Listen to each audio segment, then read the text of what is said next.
शिवसेना प्रमुख आदित्य ठाकरे आज नाशिक दौऱ्यावर असणार आहेत। नाशिकमधील ठाकरेंच्या शिवसेनेच्या नगरसेवकांसह पदाधिकाऱ्यांसोबत बैठक घेणार आहेत। खरीपाच्या पेरणी अगोदर कर्जमाफीची अंमलबजावणी करा, शेतकरी नेते संजय पाटील दुधगावकर यांच्याकडून ही मागणी करण्यात आली आहे। भीमा नदीवर 14 बॅरेजेस बांधण्याची मागणी आहे। सहकार शिरोमणी वसंतराव काळे सहकारी साखर कारखान्याचे चेअरमन कल्याणराव काळे यांच्या शिष्टमंडळानं पालकमंत्री जयकुमार गोरेंकडे ही मागणी केली। तर सोलापूरचे पालकमंत्री जयकुमार गोरे यांनी मनसे नेते दिलीप धोत्रेंची भेट घेतली। काही दिवसांपूर्वीच मनसे नेते धोत्रे यांचा अपघात झाला होता, त्यांच्या तब्येतीची विचारपूस करण्यात आली आहे। राज्यातील ऑनलाईन 11वी प्रवेश सुरळीत पार पडले। 11 लाख विद्यार्थ्यांची नोंदणी सुरू आहे। सांगलीतील हुतात्मा संचालक मंडळाच्या बैठकीत राडा झाला। साखर चोरीच्या आरोपांवरून हा बैठकीत राडा झाला। तर नीट पेपरफुटी प्रकरणातील आरोपी शुभम खैरनारची आज पोलीस कोठडी संपणार आहे। नीट पेपरफुटी प्रकरणी शुभम खैरनारला अटक करण्यात आली आहे। कडाक्याच्या उन्हात कोणतीही पूर्वसूचना न देता नागरिकांची वीज तोडल्याप्रकरणी महावितरणचे अधीक्षक अभियंता प्रवीण दरोली यांची तडकाफडकी बदली करण्यात आली। तर 1 जून पासून धान्य दळण महागणार आहे। प्रति किलो दर आता 10 रुपये असणार आहे, तर डाळ भाजणीसाठीचा प्रति किलो दर 15 रुपये कायम राहणार आहे। मुंबई गोवा महामार्गावर झाराप जांभळी इथे महिंद्रा ईव्ही या नवीन इलेक्ट्रिक गाडीचा वेग अचानक वाढल्यानं भीषण अपघात झाला। सुदैवानं थरारक अपघातात कोणतीही जीवितहानी नाही। मध्य आणि हार्बर मार्गावर आज मेगा ब्लॉक असणार आहे। देखभाल आणि दुरुस्तीच्या कामासाठी हा मेगा ब्लॉक घेण्यात येणार आहे। बारवी धरणात 33% पाणीसाठा आहे। मागील वर्षाच्या तुलनेत यंदा पाणीसाठ्यात घट झाली आहे। तर पावसामुळे पंढरपूरमध्ये भाविकांचे हाल झाले। अचानक आलेल्या पावसामुळे भाविकांची तारांबळ उडाली। सिंधुदुर्गात पावसानं हजेरी लावली। आज दिवसभर वातावरण ढगाळ राहण्याची शक्यता आहे। तर ठाण्यात मान्सूनपूर्व पावसानं जोरदार हजेरी लावली। पहाटे मान्सूनपूर्व पावसानं दमदार हजेरी लावली, त्यामुळे कडाक्याच्या उन्हापासून नागरिकांना दिलासा मिळालाय। बीडच्या केज तालुक्यात मान्सूनपूर्व पाऊस पडला। अनेकांच्या घरांचे पत्रे देखील उडून गेले, तर झाड उन्मळून पडल्यानं एकाचा दुर्दैवी मृत्यू झालाय। रत्नागिरी, सिंधुदुर्ग, कोल्हापूर, सांगलीला पावसाचा अलर्ट आहे। पुढील 3 तासांसाठी येलो अलर्ट जारी करण्यात आलाय। तर मुंबईची हवा मात्र खराबच आहे। शहरात गेल्या काही दिवसांपासून ढगाळ वातावरण, तर मध्येच कडक ऊन असं वातावरण मुंबईत पाहायला मिळतंय। धाराशिव वाहनांच्या व्हीआयपी नंबरसाठी धाराशिवकरांनी 3,18,00,000 रुपये मोजलेत। हौशी लोकांमुळे आरटीओ कार्यालयाच्या तिजोरीत दामदुप्पट महसूल जमा झालाय। नंदुरबारमध्ये स्वदेशी बीजांचं भव्य त्रिराज्यीय प्रदर्शन सुरू। आपला परिसर आपलं बीज कार्यशाळेत 700हून अधिक पारंपरिक बियाण्यांचं प्रदर्शन। बीडमधील 11 नाल्यांचं पावसाळ्यापूर्वी रुंदीकरण आणि खोलीकरण होणार। नाले रुंदीकरण आणि खोलीकरणाच्या कामाला सुरुवात झाली आहे। छत्रपती संभाजीनगरातील पाणीपुरवठा व्यवस्थेला डिझेल टंचाईचा फटका बसतोय। पालिकेच्या 105 टँकरपैकी 64 टँकर बंद आहेत। डिझेल अभावी हे टँकर बंद पडलेत। तर विदर्भात उष्णतेची लाट आहे। ब्रह्मपुरीचं तापमान 47.2 अंश सेल्सिअस नोंदवलं गेलं, तर चंद्रपूरचं तापमान 46.4 अंश सेल्सिअस नोंदवलं गेलं। डोंबिवलीतील सुभाष रोडवरील काँक्रिटीकरण संथ गतीनं सुरू आहे। कामात सुरू असलेल्या दिरंगाईमुळे मनसे आक्रमक झाली आहे। तर लहान अक्षरांचे ग्रंथ पंढरपुरातील अक्षर संमेलनात नागरिकांचं लक्ष वेधत आहेत। लेखक सुरेश मंदेरेंचे ग्रंथ संमेलनात चर्चेचा विषय ठरतोय। सातारा संग्रहालयाला पोलीस अधीक्षक निखिल पिंगळेंनी सदिच्छा भेट दिली। यावेळी संग्रहालयाचे अभिरक्षक प्रवीण शिंदे यांनी त्यांचे शिवशस्त्र गाथा हे पुस्तक देऊन स्वागत केलं। डॉक्टर होण्याचं स्वप्न पण भीक मागण्याची वेळ। नांदेडच्या अभय टेकाळेकरला मालाड पोलिसांनी शोधलंय। होमिओपॅथीच्या 3ऱ्या वर्षात शिकणारा विद्यार्थी तब्बल 1.5 ते 2 महिने बेपत्ता होता। अकोल्यातील पाध्ये कुटुंबियांकडून भारतीय लष्कराला 1 कोटीचा निधी देण्यात आला। शहीद जवानांच्या कुटुंबियांसाठी मदत म्हणून सामाजिक बांधिलकीचा हा प्रेरणादायी आदर्श ठरलाय। पवना धरण पाणलोट क्षेत्रात 28.93% इतकाच पाणीसाठा शिल्लक आहे। बाष्पीभवनामुळे पाणी पातळी कमी होतानाचं चित्र पाहायला मिळतंय। तर पालघरच्या बोईसरमध्ये 201 जोडप्यांचा सामूहिक विवाह सोहळा पार पडला। शिवसेना आदिवासी विकास विभाग आणि आधार प्रतिष्ठान यांच्या वतीनं हा विवाह सोहळा पार पडला। विदर्भात सध्या तीव्र उष्णतेची लाट आहे. काही जिल्ह्यांसाठी रेड अलर्ट जारी करण्यात आलाय. अनेक भागात पारा 48 अंशांच्या पार पोहोचला. तर सलग 11व्या दिवशी तापमान वाढतच पाहायला मिळतंय. उष्णतेचा अमरावतीत रेड अलर्ट आहे. आजही अमरावतीचा पारा 46 अंशांवर आहे. मेळघाटच्या मोठा गावात भीषण पाणी टंचाई निर्माण झाली आहे. दररोज 2 टँकरनं पाणी पुरवठा होतोय. चिखलदऱ्यातील 9 गावांना 21 टँकरद्वारे पाणी पुरवठा सुरू आहे. धुळ्यात भोंदूबाबा योगेश खैरनारला 5 दिवसांची पोलीस कोठडी सुनावण्यात आली आहे. खैरनारनं दोघांची निर्घृणपणे हत्या केल्याचा आरोप आहे. इनाम निर्मूलन कायदा तत्काळ मागे घ्या, अन्यथा राज्यव्यापी जनआंदोलन छेडू. महाराष्ट्र मंदिर महासंघानं सरकारला चेतावणी दिली आहे. छत्रपती संभाजीनगरात कॉक्रोच जनता पार्टीचे संस्थापक अभिजित दिपकेंच्या घराबाहेर पोलिसांचा बंदोबस्त पाहायला मिळतोय. कुटुंबियांना धमक्या मिळाल्यानं हा पोलीस बंदोबस्त तैनात करण्यात आलाय. हिंजवडीतील फलाहार रेस्टॉरंटमध्ये काकडीत जिवंत अळी आढळून आली. व्हायरल व्हिडिओमुळे खवय्यांमध्ये संताप व्यक्त झाला. पैठणच्या नाथसागर धरणात गाळ साचल्यानं पाणी साठवण क्षमता कमी झाली आहे. भविष्यातील पाणी उपलब्धतेवर प्रश्नचिन्ह निर्माण होतोय. वाहनांची आरसी आणि इतर कागदपत्र पाहून डिझेलची विक्री होणार आहे. वाशिम जिल्ह्यात पेट्रोल पंपासमोर कॅनच्या मोठमोठ्या रांगा लागल्यात.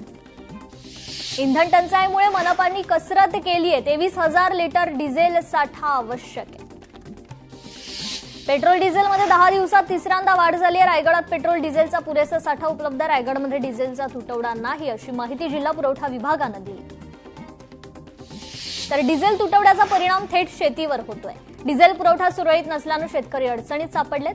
जळगावात शेतीची मशागत आणि पेरणी लांबणीवर गेल्याचं चित्र आहे. तर पुन्हा इंधन दरवाढ होतीये, त्यामुळे सर्वसामान्यांना फटका बसलाय. पेट्रोल डिझेलचे भाव कमी करावेत अशी मागणी बीडकरांनी सरकारकडे केली आहे. छत्रपती संभाजीनगरात पेट्रोल पंपावर सामाजिक कार्यकर्त्यांनी अनोखा निषेध नोंदवला. मेलोडी चॉकलेट वाटप करत मोदी सरकारचा निषेध नोंदवण्यात आला. तर वाशिममध्ये डिझेल तुटवड्याची गंभीर समस्या निर्माण झाली. महामार्गावर उभ्या ट्रकमधून थेट ट्रक चालकच डिझेल काढून विकत असल्याचा प्रकार समोर आला. नागपूर जिल्ह्यात पेट्रोल डिझेल पुरवठा सद्यस्थितीत सुरळीत आहे. नागरिकांनी इंधनाचा काटकसरीनं वापर करण्याचं प्रशासनाचं आवाहन आहे. लवकरच संपूर्ण जिल्हाभरात हेल्मेट सक्ती होणार आहे. धुळे जिल्हा पोलीस अधीक्षकांनी माहिती दिली. टप्प्याटप्प्यानं जिल्हाभरात हेल्मेट सक्ती केली जाणार आहे. तर कांद्याला किमान 2,000 रुपये हमीभाव देण्याची शेतकऱ्यांची मागणी आहे. अन्यथा आम्ही आत्महत्या करायची का, असा सवाल संतप्त शेतकऱ्यांनी उपस्थित केला. अमरावती जिल्ह्यात भुईमुग काढणीला वेग आलाय. कडाक्याच्या उन्हात मजूर शेतात राबतायत. सध्या भुईमुगाला बाजारात अंदाजे 7,000 रुपये प्रति क्विंटल भाव आहे. खरीप हंगामासाठी नंदुरबारमध्ये बियाणं आणि खतांचा मुबलक साठा उपलब्ध आहे. युरिया डीएपीचा 98% बफर साठा असल्यानं शेतकऱ्यांना दिलासा मिळाला. नीट फेरपरीक्षेच्या पार्श्वभूमीवर राजस्थान अलर्ट मोडवर आहे. राज्यभरात झिरो टॉलरन्स धोरण लागू करण्याचे निर्देश देण्यात आले. शिवराज मोटेगावकरला लातूर जिल्हाधिकाऱ्यांनी नोटीस बजावली आहे. खोपेगाव ग्रामपंचायत हद्दीतील बांधकाम प्रकरणी मोटेगावकरला नोटीस बजावण्यात आलेली आहे. तर नीट आणि जेडबल परीक्षा आता एकत्रच होण्याची शक्यता आहे. पेपरफुटीच्या पार्श्वभूमीवर मोठा निर्णय होण्याची शक्यता आहे. एकत्र परीक्षा घेण्याबाबत केंद्र सरकारचा विचार सुरू आहे. तर नीट पेपरफुटी प्रकरणी धाराशिवच्या खासगी संस्था चालकांनी न्यायालयात धाव घेतली आहे. एनटीएच्या परीक्षा पद्धतीवर प्रश्नचिन्ह उपस्थित होतोय. यवतमाळ लांजा तालुक्यात मान्सूरपूर्व पावसानं हजेरी लावली. उकाड्याने त्रस्त नागरिकांना पावसामुळे दिलासा मिळालाय. तर चंद्रपूरमध्ये अचानक घराला आग लागली. आगीत संसार उपयोगी साहित्य जळून खाक झालंय. घटनेत अंदाजे 10 लाख रुपयांचं नुकसान झालंय. पालघरच्या मनोरवाडा भिवंडी महामार्गावर हमरापूर जवळ भीषण अपघात झाला. 22 वर्षीय तरुणाचा या अपघातात दुर्दैवी मृत्यू झालाय. 4 महिलांना ठार करणारी वाघीण अखेर जेरबंद झाली आहे. चंद्रपूरच्या सिंदेवाही तालुक्यातील वाघीण जेरबंद करण्यात आली.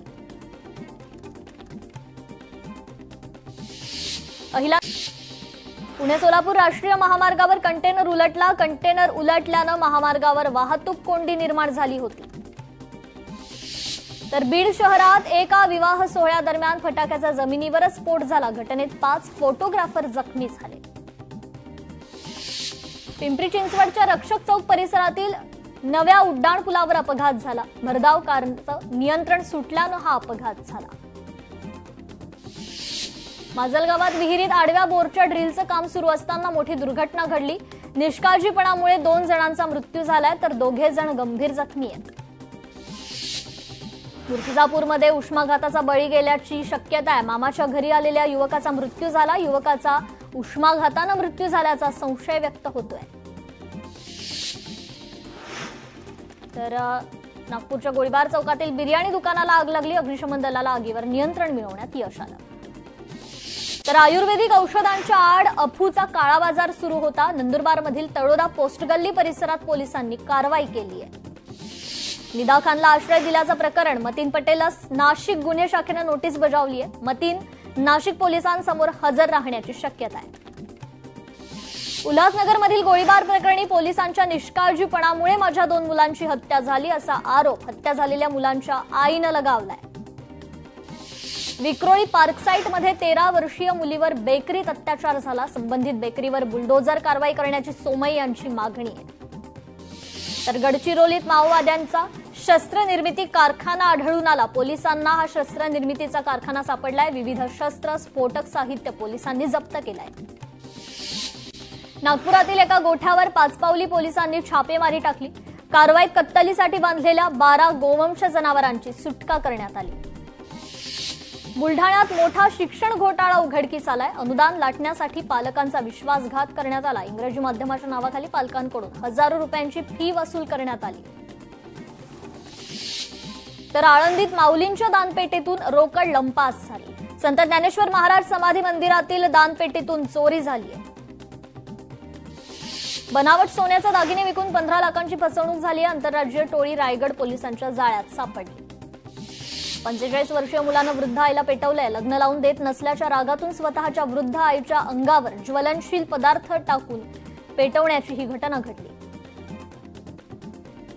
प्रधान मोदींना डोनाल्ड ट्रम्प यांचं निमंत्रण. पंतप्रधान मोदींना अमेरिकेला भेट देण्याचं निमंत्रण. भारत अमेरिका संबंधातील तणाव कमी करण्याचा प्रयत्न. लडाखमध्ये भारतीय लष्कराचं हेलिकॉप्टर कोसळलंय. 3 लष्करी अधिकारी यात थोडक्यात बचावले. जम्मू आणि काश्मीरमधील राजौरीमध्ये चकमक झाली. लपून बसल्याचा संशय असलेले 2 ते 3 दहशतवाद्यांना सुरक्षा दलांनी घेरलं. सॉल्ट लेक स्टेडियम मधून ममता बॅनर्जींचा फुटबॉलचा पुतळा हटवलाय. तो बसवल्याबरोबरच टीएमसीचे वाईट दिवस सुरू होतील असं मंत्र्यांचं म्हणणं आहे. अमेरिकेच्या व्हाईट हाऊस परिसरात गोळीबार झाला. जवळपास 20 राऊंड फायर झाले. सिक्रेट सर्व्हिसकडून हल्लेखोराचा एन्काउंटर करण्यात आला.